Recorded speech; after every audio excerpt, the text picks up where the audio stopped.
তাহলে কি সিজাকে চুলো বানাতে পারবে? তাই?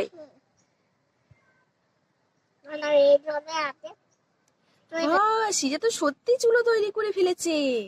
এটা কি চুলো? এটা এগুলো তো বাটি। আর চুলো কোনটা? তোমার চুলো কোনটা দেখিয়ে দাও। আর বাটি? কড়া কড়া কোনটা? কড়া কড়া। আর চামচ? তোমার চামচ দেখিয়ে দাও। আমি এবার দাদা তোরে দিই।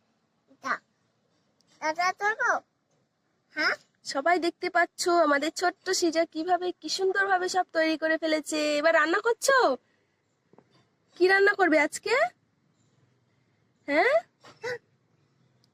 খেলে দিই।